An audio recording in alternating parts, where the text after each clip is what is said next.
Olá, alunos do 7º ano, tudo bem com vocês? Estamos aí mais uma semana com os planos de estudos tutorados de Minas Gerais, os PETs. Esse é o PET volume 5 e essa a semana 3. Não se esqueça aí de dar like nesse vídeo, se inscrever no canal. Se precisar falar comigo, pode me procurar lá no Instagram.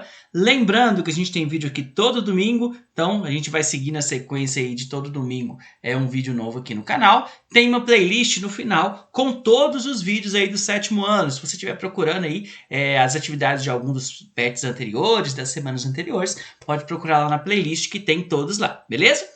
Pegue seu caderno e vamos juntos fazer as atividades dessa semana. Essa semana a gente vai falar um pouco sobre os bandeirantes. Os bandeirantes aí que faziam parte das entradas e bandeiras, que eram o quê? Eram expedições realizadas em direção ao interior do Brasil com o objetivo de encontrar metais preciosos e aprisionar índios para serem mão de obra escrava. Então, a gente vai ver que no período lá do Brasil colonial, né, quando começa a se ocupar mais o Brasil, começa a se ocupar mais o interior do continente, essas expedições eram feitas para o quê? Capturar índios, para capturar indígenas aí para serem utilizados como escravos e também como uma busca de metais preciosos, né? Lembrando que a América Espanhola, né, a Espanha tinha encontrado metais preciosos e o Portugal ainda não, ok? A gente vai ter aí, pessoal, 3 tipos, né, dessas bandeiras. As entradas, que eram financiadas pela coroa portuguesa e normalmente elas se iniciavam no litoral. Então, do litoral elas partiam para o interior. As bandeiras, que eram expedições particulares, né, então elas saíam de São Paulo e elas eram patrocinadas por pessoas, né, pessoas físicas, não eram pela coroa, né? E a gente vai ter as monções, que nada mais eram que bandeiras, só que elas eram realizadas através dos rios, né? Então, a gente tem aí as entradas, as bandeiras e as monções. A gente já viu que eles procuravam metais preciosos e também indígenas para serem escravizados. Trouxe aqui para vocês um mapa, né, das bandeiras do século XII até o século XVIII. Então, olha só, a gente tem aí algumas que saíam do litoral, a gente tem algumas que saíam de São Paulo, mas você percebe que todas elas saíam em direção ao interior do continente, né? Outra coisa interessante a gente ver aqui é o seguinte, pessoal, essa linha imaginária aqui, ó, é a linha que separava as terras que, segundo o Tratado de Tordesilhas, pertenceriam à Espanha e as terras que pertenceriam a Portugal. Agora preste atenção, a maior parte do território brasileiro aqui, ó, ela está dentro do que seria de posse da Espanha, né? Só que os portugueses foram entrando cada vez mais para o interior, eles vão ir cada vez mais para dentro do território e vão começar a ocupar essas terras, ok? Agora, por que disso aí? É o que a gente vai ver aí na atividade número 1, né? Então vamos aí às atividades. Na número 1. Cite os fatores que favoreceram a interiorização do território brasileiro, enquanto colônia de Portugal, rompendo com o Tratado de Tordesilhas.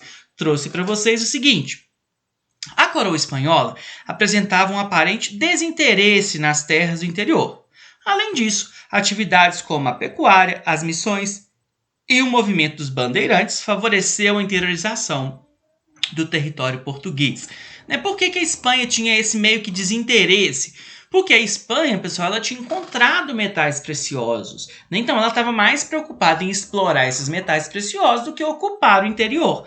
Já Portugal, não. Portugal ele vai começar a criar alguns movimentos, né, para poder buscar essas riquezas. Então a gente vai ter as bandeiras, né, que vão ser essas expedições para o interior, e a gente vai ter também a pecuária, né, que vai fazer com que a criação de gado, então se precisa de cada vez mais terras, então eles vão indo cada vez mais para o interior, e também as missões, né, a gente viu que as missões jesuíticas, né, eram lá aquelas comunidades em que os padres juntavam uma grande quantidade de índios vivendo no mesmo local, e eles iam ensinando sobre a fé católica, sobre o trabalho, sobre tudo isso.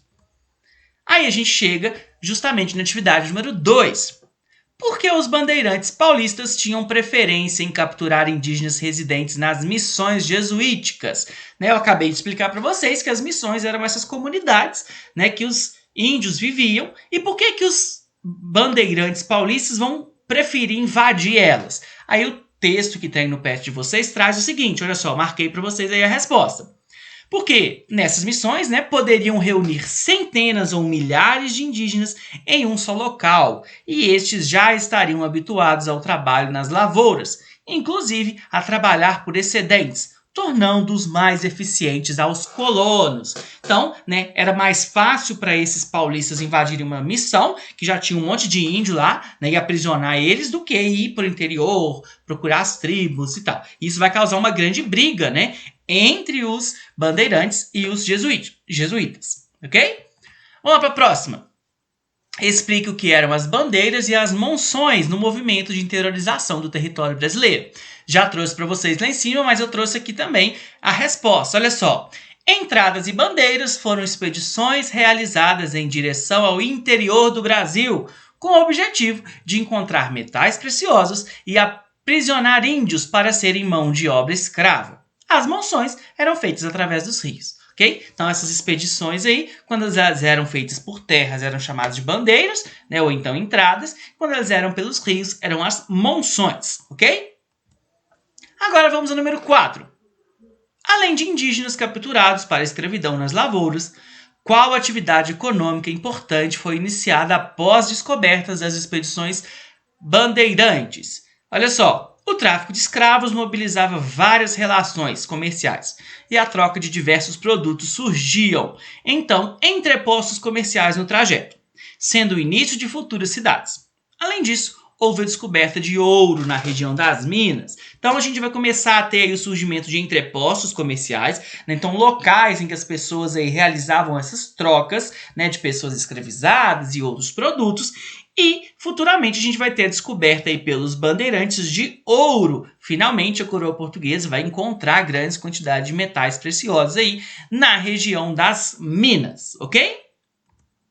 Bom, pessoal, então é isso. Mais uma vez aí, não se esqueça de dar like nesse vídeo, se inscrever no canal. Pode me procurar lá no Instagram. Muito obrigado. Até a próxima. Valeu!